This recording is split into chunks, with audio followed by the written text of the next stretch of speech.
মাস পর রোজা, সবাই রোজা রাখবো ইনশাআল্লাহ।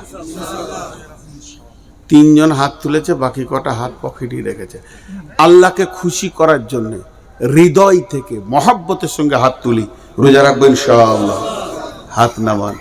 আচ্ছা, যেগুলো 5 ওয়াক্তে নামাজ পড়ে না, শুধু জুমা পড়ে, ওরা বেনামাজি বেনামাজি বেনামাজি বেনামাজি বেনামাজি বেনামাজি বেনামাজি বেনামাজি বেনামাজি, এরকম যদি ফজর পর্যন্ত বলি তাও হক মিটবে না, আবার একবার দম নিয়ে লাগতে হবে নামাজ টামাজ পড়ে, মানে ওরা নামাজি নয়। তো এখানে যারা 5 ওয়াক্তে নামাজ পড়ে না, এরকম মাল আছে আর কি। তো ওখানে একা হাত তুলিয়ে কী করবো না জি ভাই, ওর সম্মানে লাগবে। তো সহজে একটা কথা বলে দিই, আল্লাহ রসুল দিন শিখাচ্ছেন, আর এমন সময় একজনের উজু ভেঙে গেছে, তা কানে শোনা যায়নি, তবে নাকে ধরে ফেলেছে। দুটো সিবিআই আছে, তো এই সিবিআইটা ধরে ফেলেছে যে কারো উজু ভেঙে গেছে। তখন ও বলছে, কে অনুকলি রে, ওর উজু করে আয় মসজিদে বসে বসে। এবার যে খারাপ কাজ করেছে ও যাবে সহজে, তা আল্লাহর নবীও হালকা করে বলছে, যাও গো উজু টুজু করেছো বাবা, দিন শিখছো। তখন হজরত তোমার মুখ খুলে দিলেন, ইয়া রাসূলুল্লাহ একটা কাজ করেন, কিছুক্ষণ সবাইকে ছেড়ে দেন, হাত মুখ ধুয়েছে বসি, ভেজালটা চুকলো কি না, ভেজালটা চুকে গেল। যার ঘটেছিল সেও বাঁচলো, যার ঘটে নাই সেও বাঁচলো। তো আমি এখানে নামাজি বেনামাজি কিছুই বলছি না, আমরা সবাই আজ থেকে আর নামাজ ছাড়বো না। আমিও ঠিক মতো নামাজ পড়তে পারছি না, নামাজের হক আদায় করতে পারছি না, আমিও একটা বেনামাজির নামান্তর হয়ে আছি। নিজেকে ভাবছি যে আমি নামাজি, কিন্তু আসলে আল্লাহর খাতাতে আমি বেনামাজি। এই জন্য সবাই হাত তুলবো। এই সাথে একটা বেনামাজি যদি আজকে মসজিদে ঢুকে যায়, তো এই জালসাতে যত লক্ষ টাকা চলে গেছে ওটা কামিয়াব হয়ে উঠে যাবে ইনশাআল্লাহ। এর জন্য আমরা বলি আর নামাজ ছাড়বো না, জোরে বলেন ইনশাআল্লাহ। দেখেন আপনাদের সভাপতি কত জোরে ইনশাআল্লাহ, আবার হাত নামাচ্ছে, হাত তুলে থাকেন, দোয়া দিব, আর নামাজ ছাড়বো না। বলেন, নিজের মুখে বলেন, আর নামাজ ছাড়বো না। এই আল্লাহ তুমি আমাদেরকে কবুল করো, এই হাতগুলোকে কবুল করো।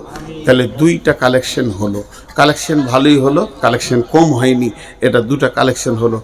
আর সর্বোপরি শেষ কালেকশনটা নিচ্ছি যে আমরা বাড়ি বাড়ি তাবলীগের কাজ করব ইনশাআল্লাহ।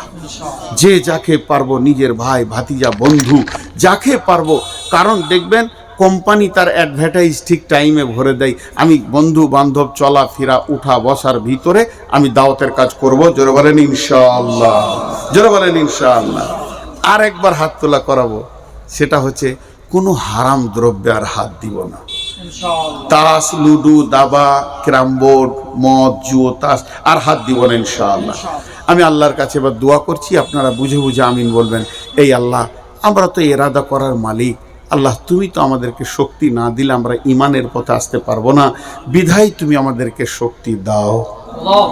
এই আল্লাহ, এই মাহফিলের আয়োজন যারা করেছেন, শোনার জন্য যারা এসেছেন, সকলের জন্য এই মাহফিলটা দুনিয়ার জন্য হেদায়েতের জারিয়া বানিয়ে দাও, আর আখিরাতের জন্য নাজাতের জারিয়া বানিয়ে দাও। আল্লাহ, আমার মতো বেঈমানটা চেয়ারে বসে, এই লোকগুলি যত বেঈমান, একদিকে চাপাইলে যে ওজনটা হবে তার থেকে 99 গুণ বেঈমান আমি নিজে। আল্লাহ, আমাকে তুমি হেদায়েত দাও। এ আল্লাহ, শ্রোতা বক্তা উভয়কে তুমি হেদায়েত দাও।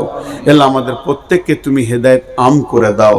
সারা পৃথিবী যত মুসলমানের উপরে অত্যাচার করছে বেঈমানের, আল্লাহ তাদেরকেও হেদায়েত দাও। তোমার কলমে যদি হেদায়েত না থাকে তো ধ্বংস করে দাও আল্লাহ, তাদেরকে নিষ্মূলে শেষ করে দাও।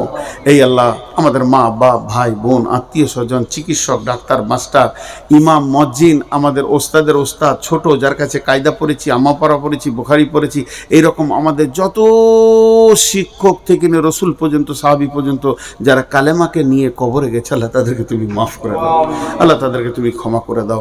সকলে আমি আপনাদের কাছে দোয়া চেয়ে এই পর্যন্ত সমাপ্তি দিচ্ছি, কিন্তু আপনারা উঠবেন না, কারণ সভাপতি সব উনি 2 মিনিট 2টি কথা বলে শেষ দোয়াটা পড়াবেন, ওই দোয়াটা পরে আমরা উঠবো ইনশাআল্লাহ। আসসালামু আলাইকুম। জাযাকাল্লাহু খাইরান।